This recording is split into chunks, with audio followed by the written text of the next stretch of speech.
Emmanuel Véron, bonsoir. Bonsoir. Vous êtes spécialiste de la Chine contemporaine. Alors on voit que Pékin se montre outragé de ce qui s'est passé, du fait qu'on ait abattu ce ballon.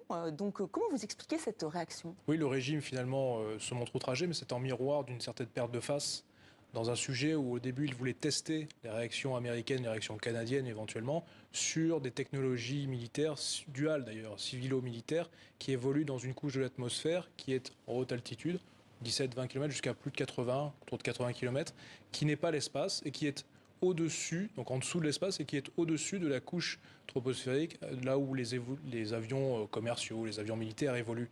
Donc ce dispositif-là, qui est un ballon-sonde stratosphérique, est une technologie qui est militaire pour faire du renseignement en complément de ce qu'on a dans les couches en dessous et au-dessus, y compris en complémentarité avec le terrain. Donc ils perdent la face. Vous n'étiez pas surpris quand on a appris l'existence de ce ballon espion, parce qu'il y a eu quand même beaucoup de questions, chacun s'est renvoyé la balle. C'est-à-dire que cette séquence que l'on a depuis quelques jours maintenant, que l'on évoque, que l'on essaye de comprendre de mieux en mieux, y compris la séquence américaine, renvoie à de nouveaux enjeux pour cette couche très précisément en matière de renseignement, en matière stratégique, très précisément en matière de renseignement de l'expression des grandes puissances, capables industriellement de conduire ce type d'opération, capables de conduire ce type d'engin, de dispositif. Donc les Chinois, bien sûr, la Russie, on peut se poser la question, quelques acteurs européens, bien évidemment, les Américains ont ce dispositif. Donc pour les experts, si je puis dire, des affaires stratégiques et des affaires aéronautiques, c'est connu, mais c'est quelque chose qui vient si vous voulez, comme nouvel enjeu de renseignement, nouvel enjeu stratégique, en plus de l'espace et en plus des satellites, de l'atmosphère classique, là où circulent les avions militaires de tout type. Donc pour vous, c'est vraiment un test. Les Chinois voulaient voir comment les Américains allaient réagir. Est-ce qu'ils allaient détecter ce ballon? Est-ce qu'ils allaient l'abattre?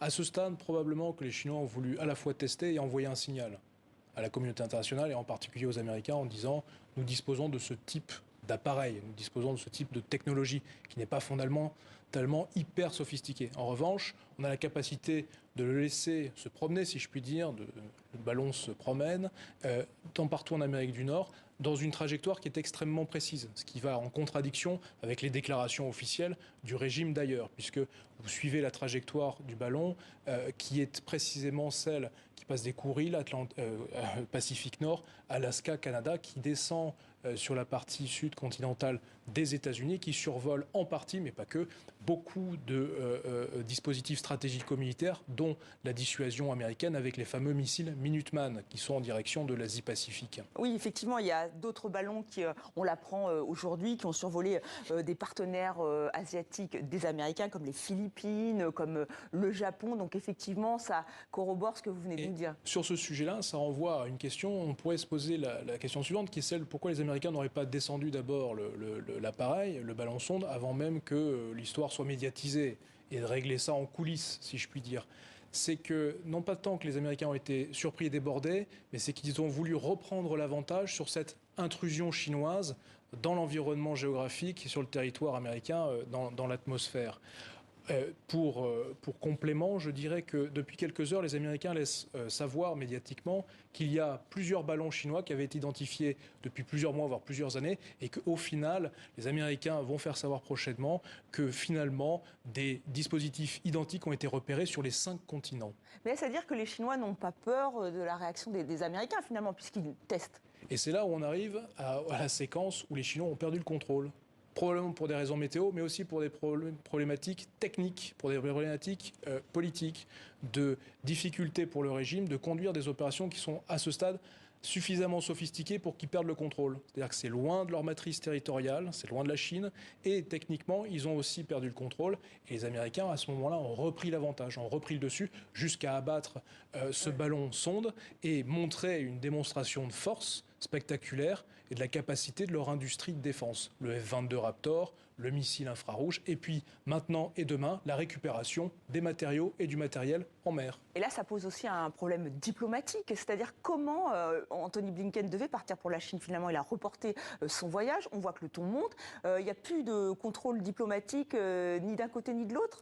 Cette séquence montre quelque chose dont on peut être à peu près sûr, c'est qu'on a à court et moyen terme une brouille qui est évidente et une difficulté dans les relations, une difficulté accrue, je dirais, dans les relations sino-américaines. On verra les conséquences de cela vis-à-vis de la Russie, vis-à-vis de l'Ukraine, vis-à-vis de l'Europe. Parce que Xi Jinping, en plus, est attendu à la fin du mois, à Moscou.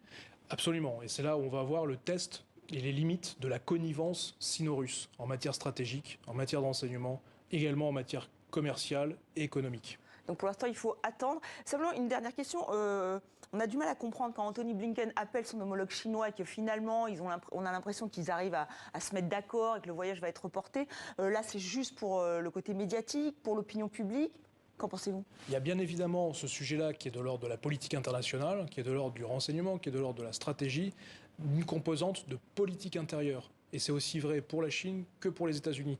Et je pense qu'on peut dire que symboliquement, cette séquence donne le signal du début de la présidentielle américaine pour 2024. Aussi bien pour le camp qui est en train de se constituer républicain que le camp des démocrates. Oui, Joe Biden qui a dit qu'il était prêt à remplir pour 4 ans de plus. Merci Emmanuel Véron pour votre décryptage. Et bien sûr, vous pouvez aller plus loin sur le sujet, sur notre page spéciale consacrée à ce sujet. C'est sur tv5monde.com.